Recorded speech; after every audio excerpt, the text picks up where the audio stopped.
Bonjour et bonne journée à tout le monde. Bon, ce que j'ai pu constater, c'est que nous, Africains, nous sommes toujours prêts à accuser l'ennemi externe. Mais l'ennemi interne, c'est-à-dire les ennemis endogènes du peuple africain, on a l'impression que pour nous, ils n'existent pas, alors que ce sont eux notre vrai et premier problème. Regardez le coup de poignard que ce militaire malien a fait au peuple malien et je dirais à toute l'Afrique.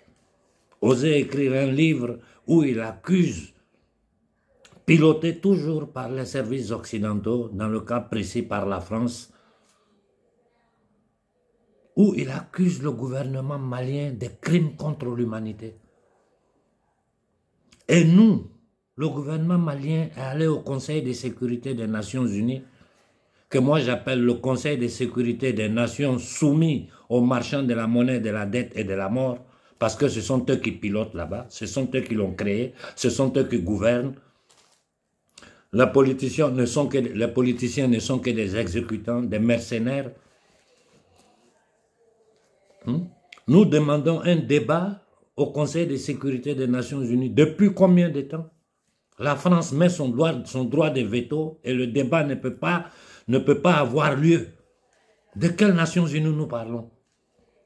Dernièrement, il y a quelques jours, il y a des audios qui ont fuité où des hauts officiers allemands préparaient un attentat en Crimée. C'est-à-dire, quand vous dites ils vont en Afrique, la coopération Mali, Allemagne, Niger, Allemagne, Burkina, Allemagne, les officiers allemands des audios ont fuité, que les Russes ont mis dehors, où ils se préparaient à faire un attentat en Russie, en Crimée. Ce n'est pas terroristes qu'on finance, qu'on pilote, non. Les officiers de l'armée allemande. Voilà les gens à qui nous avons affaire. L'Allemagne nazie, les officiers allemands préparaient un attentat en Crimée. Et puis ils parlent comme des enfants, ils ne se rendent même pas compte qu'ils peuvent être interceptés. Macron qui est là dans cette déclaration schizophrénique, aujourd'hui il dit ceci, demain il dit son contraire. Ils sont en train de tenter de traîner l'Europe dans un conflit que nous ne savons pas comment ça va finir. Sans oublier le crash économique qui se prépare. Ça fait combien de temps je vous dis, préparez-vous qu'il y aura un crash économique mondial qui risque pour nous les Africains d'être dévastant. Les lois que l'Union européenne est en train de mettre sur pied ici en Europe contre les populations occidentales, nous qui sommes ici, qui suivons la chose de près, on est choqués, on est dépassés. Ils ne peuvent plus venir se présenter aux yeux de l'humanité ou se présenter sur le continent africain pour nous parler de démocratie, quand en France, il n'y a pas de démocratie.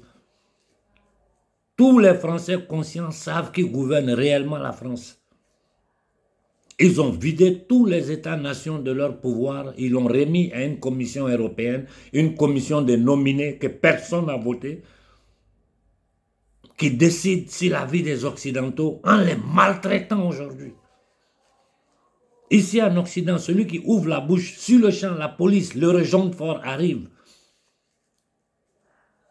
Il massacre les jeunes étudiants, il massacre la société civile qui manifeste. Le roi est nu, l'Occident ne cache plus ce qui est sa vraie essence, c'est-à-dire la barbarie. Et qui est derrière tout ça? Ce sont les marchands de la monnaie et de la dette. Nous, Africains, si nous n'arrivons pas à comprendre ça, pour sortir de cette logique-là, on va aller aux élections, celui-là va faire ceci, alors que nous savons que toutes les élections, aux États-Unis, ils truquent élections. Celui qui a gagné les élections aux États-Unis, il n'est pas au pouvoir. C'est un vieux atteint de démence sénile, un dépravé mental, un pédophile qui gouverne les États-Unis, qui est en train de traîner le pays dans une guerre infinie, qui met son droit de veto pour empêcher le cessez-le-feu au Moyen-Orient, qui continue d'armer.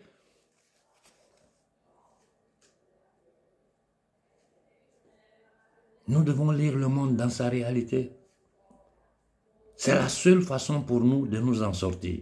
Parce que tant qu'on va rester dans des concepts abstraits, dans des bavardages inutiles, dans des analyses infinies, sans jamais chercher à donner une solution aux problèmes africains, nous ne nous en sortirons jamais.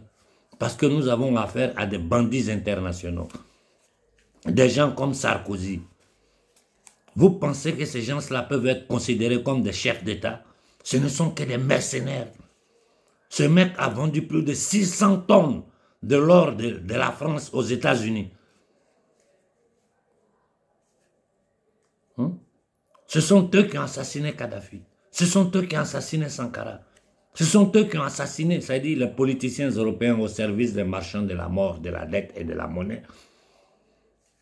À travers des structures comme la CIA, l'MI6, la DGS française. Commettent des crimes partout dans le monde.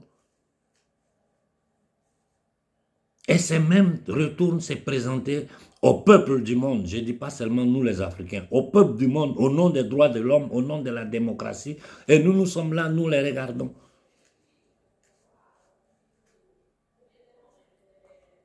Les attentats sur les gazoducs russes, qui l'a fait? Ce sont les services secrets anglo-saxons, Amérique et Angleterre, c'est-à-dire ce sont des États terroristes. Aujourd'hui, ça a recommencé dans le Sahel. Les attaques simultanées des terroristes dans toute la zone de l'AES. Et sur ça, je vous avais prévenu. Je vous avais dit qu'il n'allait pas arrêter. Pourquoi tout ceci? Un, pour empêcher les pays de l'AES de sortir du franc CFA. Un franc nazi. Un franc qui tient notre peuple dans l'esclavage économique, c'est-à-dire l'esclavage moderne. Avant là, l'esclave noir des siècles derniers, le patron avait le devoir, l'obligation de donner à manger à son animal noir pour qu'il puisse travailler dans ses champs. Mais aujourd'hui, là, dans l'esclavage moderne, là, non seulement il n'a plus aucun devoir vers son esclave, l'animal noir, il te pille et puis tu dois te débrouiller pour manger. C'est dans ça que nous sommes. Quelle est la solution pour l'Afrique? Quelle est la solution pour l'Afrique? Quand tu regardes au Tchad ce qui se passe, tu vois tout ce beau monde-là qui saute les coalitions à droite, à gauche, on va aller aux élections. Mais tu leur poses une question simple. Quel est votre programme électoral? Personne n'ose ouvrir la bouche. Parce qu'ils savent que tout ce qu'ils vont dire, les Africains vont dire, mais vous vous foutez de notre gueule. Donc ils tournent autour du pot, ils divertissent le peuple tchadien dans des discours abstraits. Je répète, le programme de l'Afrique, là, tous les Africains le savent.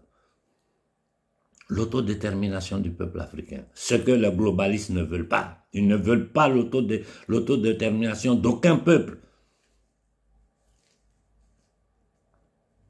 L'indépendance énergétique, l'indépendance alimentaire, la libération totale de l'Afrique de toutes les armées d'occupation, l'indépendance politique et culturelle. Nous sommes Africains, nous devons vivre comme des Africains. L'entente et l'harmonie entre les peuples, ça ne signifie pas détruire la culture de tous les peuples pour imposer une culture dépravée que ces mondialistes veulent faire. Je vous ai dit, la beauté de l'humanité, c'est notre diversité. De quoi nous parlons? Quand je m'adresse aux Africains, je suis obligé au même moment de m'adresser aux Occidentaux, à toute l'humanité, parce que nous sommes tous dans le même bateau. Je vous prends un exemple simple. Ces 3 dernières années sous la pandémie,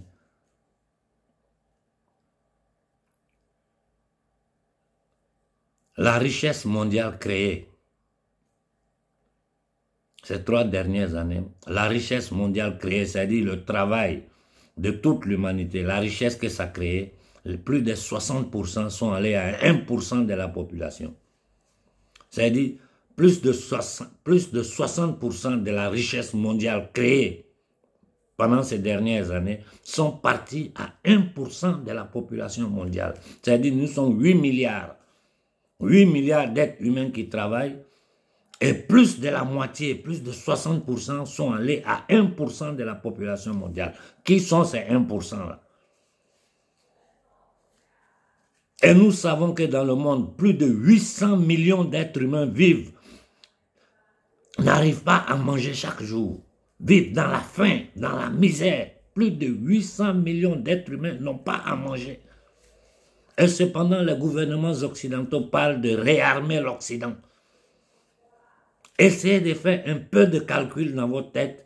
Ces 2 dernières années, tout ce que l'Occident a investi dans l'armement, combien de centaines de milliards ils ont mis dans l'armement, pendant que des êtres humains n'ont pas à manger, pendant que des êtres humains n'ont pas à se soigner, pendant que des êtres humains n'ont pas où dormir.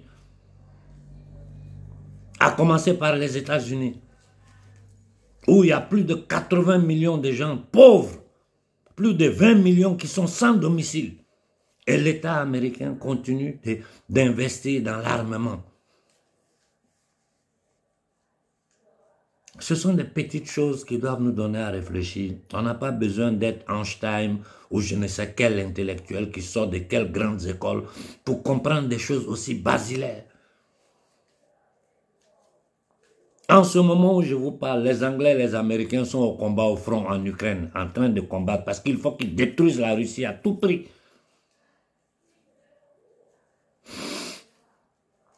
J'ai déjà fait 10 minutes, je vais essayer d'être plus court. Au Congo, la solution est aux mains à Tshisekedi. Nous t'avons donné les conseils, nous t'avons donné les directions. Tout ce que tu es en train de faire, de voyager à droite, à gauche, ça ne sert à rien. Ça ne sert à rien. Tu es en train de te foutre des Congolais. Tu es en train de te foutre de toi-même. La seule chose que tu dois faire, c'est créer les conditions pour que les Congolais puissent se défendre contre les attaques du M23, c'est-à-dire de Kagame et de tous ces nègres de salon au service des entités démoniaques. Et pour ça, tu sais à qui tu dois t'adresser, tu sais ce que tu dois faire. Tant que tu n'auras pas le courage de le faire, que ta femme va se balader avec cette mercenaire qui est l'épouse de Ouattara en Côte d'Ivoire, celle qui n'a fait que piller, c'est elle qui gérait les biens de Bongo, de Oufo-Boigny, piller toutes ces familles-là, qui a commis des assassinats en Afrique. Nous savons tout de son histoire, cette femme-là. Ouattara qui a totalement livré la Côte d'Ivoire aux vautours, livré la Côte d'Ivoire totalement.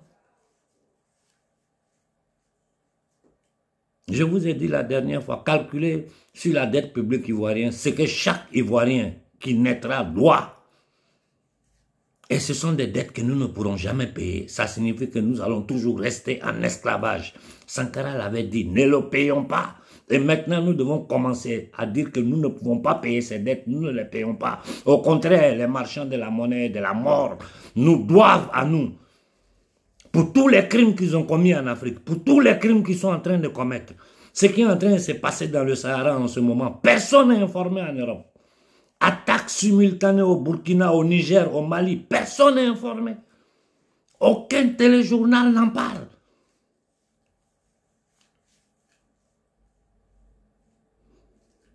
Ce qui se passe en Palestine sous nos yeux. Mais l'homme noir qui est tenu en esclavage depuis 600 ans, quelle est la solution? Il y a 2 solutions. Un, les politiciens doivent avoir le courage de faire leur travail. Ça veut dire répondre aux aspirations du peuple. Et 2, le peuple doit s'élever. Un peuple qui a été tenu en condition, les mots me manquent pour dire ce que le peuple noir a subi. Aujourd'hui, là, cette jeunesse africaine consciente, là, qu'est-ce qui vous empêche de vous lever? J'ai passé toute l'année dernière à le répéter. Et cette année encore, je suis en train de le répéter. Vous ne pouvez pas vous organiser entre vous sur le continent, les jeunes leaders africains, vous parler, choisir un jour et faire lever tout le monde dans l'AES, parce qu'en ce moment, c'est l'AES qui est en danger. Et je vais ouvrir une parenthèse pour dire au colonel Koïta, tu sais, cette histoire de Ben, ça commence à nous fatiguer. Vraiment, ça commence à nous fatiguer. Je me suis adressé à toi publiquement. Au moment où il doit sortir, ils ont trouvé encore une accusation farfelue pour le retenir en prison. C'est jusqu'à présent, sur le chéquier international, nous n'avons pas agi, nous ne l'avons pas fait à cause de toi. Parce que si nous attaquons là, ça va affaiblir le gouvernement malien. Nous pouvons mettre des organismes non gouvernementaux sur le dossier de Ben le cerveau et ça ne fera qu'affaiblir le gouvernement malien. Et le gouvernement malien risque de tomber pour ça parce que les gens vont en profiter. Vous avez à peine pris un coup de poignard dans le dos d'un officier malien. Nous autres qui devons vous protéger là, ne nous obligez pas à aller contre vous. Parce que quand on va attaquer là, tout va retomber sur le colonel Koïta. Et c'est ce que nous voulons éviter. Et tout ce beau monde qui s'est baladé au Mali a tiré les photos avec Ben, avec le gouvernement malien, où vous êtes, bande de lâches, d'hypocrites et d'affairistes. Aujourd'hui là, si tout le monde panafricain s'est levé pour demander la libération de Ben là, Ben demain matin il serait libre. Parce que la pression allait monter sur les indignes qui sont au Mali, qui sont en train de le tenir en prison. Mais vous êtes tous zites, personne ne dit pas une parole. C'est encore nous qui devons nous lever pour venir défendre Ben. Alors que ceux qui étaient, au moment où c'était bon là, tous ceux qui étaient autour de lui, qui faisaient du bruit, qui sautaient des voitures décapotées, qui montaient sur les podiums là. Aujourd'hui, le frère est en prison. De façon injuste parce qu'il n'y a aucune accusation claire et personne n'ouvre la gueule pour dire une parole. Divertir le monde avec leurs problèmes personnels. Du n'importe quoi. J'ai dit au colonel Koïta, je viens de nouveau publiquement te demander d'agir pour faire sortir notre frère. Nous ne pouvons pas prendre des positions juridiques sur le plan international à cause de toi. Je te dis, c'est toi que nous on regarde et puis on est encore calme. Sinon cette histoire de Ben là, on va régler ça en 48 heures. On ne dit rien, c'est toi que nous protégeons. Et c'est à toi que nous demandons, c'est toi qui as le pouvoir de faire sortir Ben de prison. Et c'est à toi que nous le demandons humblement. Il faut agir pour faire sortir notre frère de prison. Si, parce que si nous n'agissons pas, c'est à cause de toi, colonel. C'est à cause de toi que nous ne faisons rien. Et nous sommes encore en train de nous adresser à toi. C'est pour toi que nous, on est silencieux. Sinon, le problème de Ben là, on va régler ça rapidement. S'il te plaît, fais quelque chose pour le frère.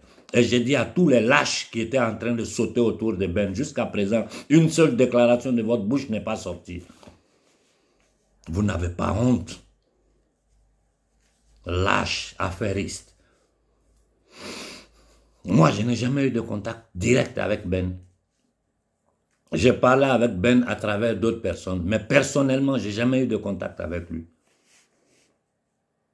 Mais c'est un frère de combat. Quand il est injustement emprisonné, sans aucune... Donnez-nous les preuves de ce que vous dites là, et puis on va dire vous avez raison. Personne ne peut donner aucune preuve. Ça ne fait que divaguer, parler dans l'abstrait, cybercriminalité. Ça signifie quoi? Et tous ceux qui ont mené le combat pour faire arriver Koïta au pouvoir, tout ce monde-là en prison aujourd'hui. Et les mêmes politiciens qui ont vendu le Mali, qui se sont enrichis, ces mêmes familles-là sont encore en train de manger au Mali pendant que le peuple malien est dans la souffrance. Nous demandons au peuple malien de serrer la ceinture à cause de toi, Koïta. Pour te mettre dans de bonnes conditions pour pouvoir continuer ton travail. Mais il faut que tu nettoies ce pays-là. Si tu ne nettoies pas ce pays-là, ces entités démoniaques, ces ennemis endogènes-là vont te nettoyer toi. Je le dis ici devant toute l'Afrique m'écoute. Si tu ne mets pas, si tu ne nettoies pas le Mali, ils vont te nettoyer. Et je profite pour dire à tous ces politiciens-là, Choguel, personne ne le touche. N'essayez même pas de toucher Choguel. Sinon nous allons vous toucher, vous et vos familles. Je répète, n'essayez pas de toucher Choguel. N'essayez même pas. Tous les coups que vous allez tenter de monter contre lui seront déjoués. Et c'est nous que le peuple malien écoute. Ce n'est pas vous des vendus. Ils savent qui vous êtes. Ils savent pendant 70 ans ce que vous avez fait au Mali. Ils savent comment vous avez fait un coup d'État piloté par la France et assassiné Modibo Keïta en prison. Ce sont ces mêmes familles-là qui sont encore en train de travailler pour le gouvernement Rothschild de France, donc pour les marchands de la monnaie et de la dette. Quelle inconscience pour vos petits privilèges, pour vos biens personnels. Cette histoire du Tchad là, moi hier j'ai discuté, je vais discuter avec des frères tchadiens. Il ne faut pas que nous passions par les armes. Évitons que de faire, d'utiliser les armes pour résoudre certains problèmes. C'est-à-dire ça, c'est la dernière des solutions. Quand le conflit n'a pas encore pété, c'est-à-dire nous ne sommes pas dans le cas comme celui du Congo, où nous sommes obligés de nous défendre parce que nous sommes attaqués. Dans le cas du Tchad, là, on peut trouver d'autres solutions. J'ai dit simplement à Nasra et à Déby, vous pouvez tourner autour du pot. Nous vous posons une question. Quel est votre programme électoral? Si vous n'avez pas de programme, moi je vais vous donner le programme électoral du Tchad. La sortie du franc CFA, le départ de toutes les bases militaires étrangères du Tchad. Une monnaie tchadienne. Si ça peut se faire dans toute l'Afrique centrale, c'est bien. Sinon, en attendant que le Tchad sorte de ce franc CFA, parce que tant que le franc CFA existe, nous serons dans la misère. Cette monnaie a été créée pour ça, pour tenir l'homme noir, l'animal africain en esclavage, parce qu'ils nous considèrent moins que des animaux, ces gens-là. Je parle des marchands de la monnaie et de la dette. Ceux qui sont en train de faire verser le sang en Ukraine, au Moyen-Orient, au Congo. Regardez ce qu'ils ont fait du Soudan. Regardez ce que le Soudan est devenu. Personne ne parle du Soudan. Là, les Américains sont intervenus directement. Regardez le chaos qu'ils sont en train de commettre en Haïti aujourd'hui avec ces bandes armées de criminels. Déstabilisés pour régner. Et cette même Union européenne se présente au Niger pour dire qu'ils vont faire des accords bilatéraux avec le Niger. C'est de la foutaise. C'est de la foutaise. Expliquez-nous le pourquoi d'une armée d'occupation comme celle américaine est sur le sol du Niger. Pour quel motif? Si c'est la CIA qui crée les terroristes, qui en ce moment sont en train d'attaquer nos populations, c'est-à-dire ceux qui créent le terrorisme viennent s'installer sur notre territoire pour dire qu'eux vont venir nous aider à nous défendre contre le terrorisme. Ça, c'est quelle schizophrénie, ça? C'est de la foutaise. C'est nous considérer moins que des animaux. Tout ça pour nos richesses. Regardez le cas de la Côte d'Ivoire aujourd'hui. Ouattara a installé les Américains. Les Français sont là. Il a installé les Américains. Les Ivoiriens sont séquestrés sur leur propre territoire. La Côte d'Ivoire est séquestrée par ce voyou, cette entité démoniaque. Même les Français vomissent Ouattara. Le Français du quotidien, si tu discutes avec lui, tu dis Ouattara, il te dit non, mais ce monsieur, c'est pas la peine. Il est assis au pouvoir en Côte d'Ivoire. Parce que le gouvernement Rothschild de France le soutient. Parce que le pouvoir anglo-saxon le soutient, vu qu'il leur permet de venir occuper militairement la Côte d'Ivoire.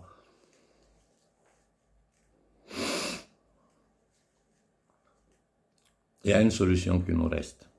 Je le répète, jusqu'à la nausée. Organisons-nous pour nous lever. Ce n'est pas nous de l'extérieur qui allons décider quand et comment vous devez vous lever. C'est vous qui devez avoir l'abnégation, l'humilité, le courage, l'intelligence et la conscience de comprendre qu'il est temps que le peuple africain, après 600 ans de souffrance, se lève pour dire ça suffit. Vous êtes des centaines de millions de jeunes. Comment est-ce possible que vous ne pouvez pas, dans les pays de l'AES, concorder une manifestation globale, que toute l'AES se lève ensemble? En une journée, tous les Noirs de l'AES font sentir leur voix. Ça va aider même nos frères du Congo. Et à nos frères du Congo, je vous ai dit, il est temps d'aller vous adresser directement aux ambassades de ces gouvernements Rothschild d'Occident, c'est-à-dire la France, l'Angleterre et les États-Unis. Je vous ai dit, je veux des millions de Congolais devant ces institutions-là. Je veux des millions de Congolais. Vous allez même aider Tshisekedi dans son tâtonnement à prendre des directions. Ce n'est pas facile pour nos dirigeants. Hein. Moi, je les attaque, mais je sais ce qu'ils subissent. Je sais les risques que Tshisekedi court. Ce n'est pas que je ne suis pas conscient. Je sais qu'ils vont tenter de le tuer à la première occasion. Mais quand tu décides de te mettre à la tête d'un peuple, tu dois être prêt à mourir pour ce peuple. Sankara l'a fait. Modibo Keïta l'a fait. Sékou Touré, toute sa vie, il a résisté, malgré tout ce qu'il a subi. Olympus l'a fait, Lumumba l'a fait. Quand on décide d'arriver à la présidence de la République pour guider son pays, son peuple, on doit être prêt à tout. Tu dois prendre les dispositions pour te protéger. On ne sait pas. Si ce qui peut arriver. Mais si ça arrive, au moins, là, tout le monde sait que tu as mené le combat pour ton peuple et que tu es tombé au front. Et j'ai dit aux Congolais, si vous voulez aider Tshisekedi, levez-vous devant ces ambassades-là. N'écoutez pas toutes les balivernes que les gens vous racontent. Ils ont peur d'une seule chose, c'est être exposé aux yeux de toute l'humanité. Imaginez-vous des millions de Congolais qui encerclent ces ambassades-là. Comment ils vont faire pour mentir? Comment ils vont faire pour mentir? Et je vous dis, il faut que le peuple du Niger le sache. Le gouvernement du Niger a peur. Ils ont peur des Américains. En dehors des traites qu'il y a à l'intérieur du Niger, ceux même qui veulent faire quelque chose là, ils ont peur parce que ces gens-là sont des barbares. Il y a un militaire américain qui s'est donné le feu il y a quelques jours de cela. Tellement il en a eu marre des crimes que l'armée au service des Rothschild, des Rockefeller, des Morgan, de la maudite famille d'Angleterre, d'Hollande, de Belgique, c'est-à-dire ces satanistes, ces entités démoniaques, des démons dans un corps humain, sont en train de commettre partout dans le monde. J'ai fait 26 minutes, je vais m'arrêter. J'ai dit au colonel Koïta, ce matin j'ai discuté avec Donald, et je vais continuer à discuter avec nos frères de la diaspora. Il faut prendre des dispositions pour libérer notre frère Ben. Si cela n'est pas fait, je demande que vous nous donnez publiquement les preuves des accusations qu'il y a contre lui. On ne peut pas tenir quelqu'un en prison avec des accusations abstraites. Et tous ceux qui sont au Mali en train de travailler là, contre le gouvernement malien, les imams d'Iko là, je cite même pas les noms, c'est pas la peine. Tout ce beau monde là, ce combat que nous menons là, est plus grand que nous. Dans ce combat là, il y a Dieu dedans. Et vous allez tous périr. Vous serez tous maudits, vous et votre descendance, qui travaillez pour continuer à tenir le peuple africain dans la misère, dans l'esclavage. Et vous vous appelez religieux, vous vous faites appeler intellectuel. La violence du gouvernement togolais. J'ai posté une vidéo où des militaires frappent des gens. Mais, c'est-à-dire, quand je l'ai posté, les gens ont commencé à m'appeler ici pour dire, mais Konaré, c'est quoi ça? J'ai dit, c'est ça, le régime togolais, qui maintient ce peuple-là dans la misère, dans la peur, dans le traumatisme depuis 50 ans, de père en fils. Et les démocrates du gouvernement Rothschild de France ne disent rien. Parce que ces nègres de salon-là travaillent pour eux. Le minable du Bénin de Talon, vous appelez ça président? Un assassin, un criminel, un dépravé mental, qui ne passe son temps qu'à faire de la sorcellerie. Au Bénin, les gens n'ont pas à manger. Au Bénin, les gens sont dans la souffrance. L'économie est totalement informelle. Tout ça là, c'est le franc CFA qui est derrière ça. J'ai fini en disant à nos dirigeants, ces institutions des usuriers internationaux là, faites attention. Faites attention. Nous, en ce moment, on ne peut pas s'en prendre à vous parce que si nous nous en prenons à vous, nous vous affaiblissons et ça va arranger nos ennemis. Voilà pourquoi si beaucoup de choses, on se tait. Mais certaines choses qui sont vraiment fondamentales, on ne peut pas se taire. Il faut que vous accélérez la sortie des pays de l'AES, du franc CFA. Maintenant, et ce n'est pas moi qui le dis, c'est toute l'Afrique qui me bombarde du matin au soir. Choguel, ça c'est ton travail. À toi, nous on a confiance pour ça. Ça c'est ton travail, Choguel. Et sois tranquille, personne ne peut te toucher au Mali comme hors du Mali. Parce que s'ils le font, nous allons faire péter toute l'Afrique. Oui, oui, c'est nous qui retenons les jeunes. C'est nous qui les retenons. Sinon, toutes vos institutions là, on vous a donné un petit exemple au Sénégal il y a 2 ou 3 ans de cela. Moi, j'étais derrière ça. Et si les Sénégalais m'avaient écouté, qu'on avait terminé le travail là, aujourd'hui là, le Sénégal ne serait pas dans ces conditions.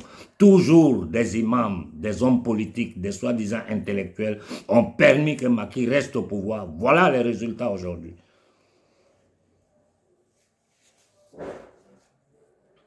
Et je le dis, je le répète, le problème, la solution du Sénégal, c'est Sonko. Moi, j'ai confiance en lui. Si Sonko vient au pouvoir, ils vont tous dégager. Je vous l'ai dit, écrivez, mettez à côté. Si je me trompe, je vais sortir pour m'excuser devant vous. Mais j'ai dit que je donne ma confiance à Sonko. Quand il fait une erreur, je suis le premier à sortir pour le critiquer publiquement. Je vous dis, vous n'avez pas idée des menaces que nos dirigeants reçoivent. Nos dirigeants sont menacés. Même des diables dans un corps humain comme Ouattara, ils sont menacés. Mais ils sont tellement pourris, compromis. Ils ont les mains tellement pleines de sang. Ils sont obligés de continuer. C'est-à-dire, ils font ça pour leur propre survie, pour la survie de leur famille. La Côte d'Ivoire est gouvernée par le clan Ouattara. Endetter le pays. Foutre les Ivoiriens dans le désarroi total. Ouattara a arrivé sur des chars français. Tous ceux qui l'ont aidé à arriver au pouvoir, manipulant l'opinion publique ivoirienne, ils sont tous en prison. Ou bien ils ont dû fuir le pays.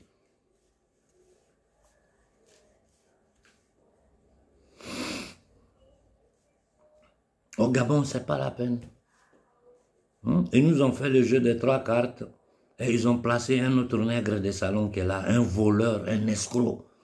Toujours des militaires indignes. Quand je prends le cas de la Guinée, je regarde le Doumbia, j'ai même ma main sur ma tête. Regardez le capitaine Ibé, regardez le colonel Koïta, et puis regardez Doumbia. Vous voyez qui est militaire et qui est criminel. C'est-à-dire, quand il regarde Doumbia, c'est un voyou. Quand nous, on était gosses, là, au cinéma, autour des cinémas, dans les quartiers, il y avait des gens, en Côte d'Ivoire, on les appelait les nouchis. Quand il regarde Doumbia, là, c'est un nouchi, c'est un voyou. C'est un gangster, c'est un criminel. Accompagné par un agent secret français. Piloté par la France, les pays de l'OTAN. Pourquoi? Ils sont en train de construire des bases militaires secrètes en Guinée, des aéroports secrets. Tout ça pour transporter nos matières premières. Tout ça pour partir avec les richesses de la Guinée. Nos premiers problèmes sont nos ennemis endogènes. Avant de nous attaquer aux ennemis exogènes, là. Si de l'intérieur, les gens n'ouvrent pas la porte à l'ennemi, il ne peut pas rentrer. Regardez ce qui se passe au Mali.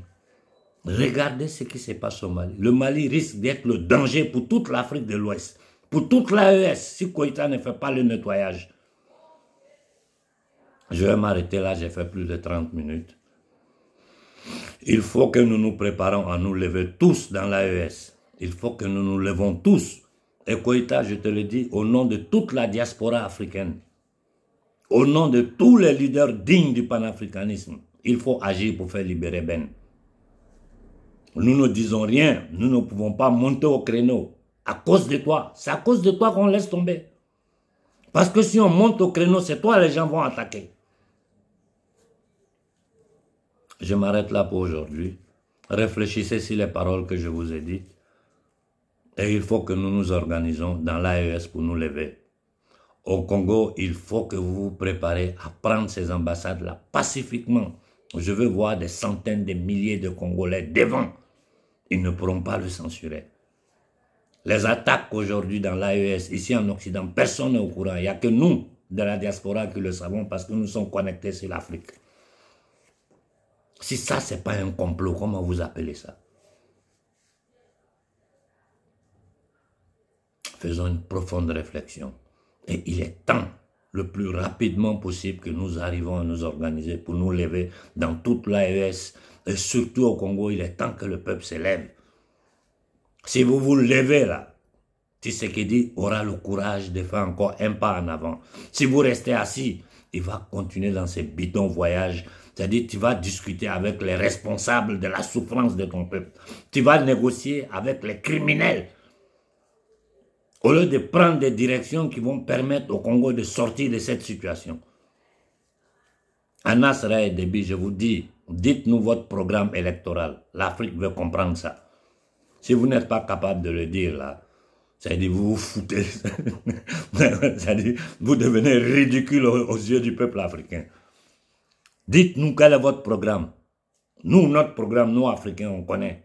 Et toute l'Afrique le sait. Dites-nous, vous, là, quel est votre programme et vous voulez être président au Tchad. Bonne journée à tout le monde.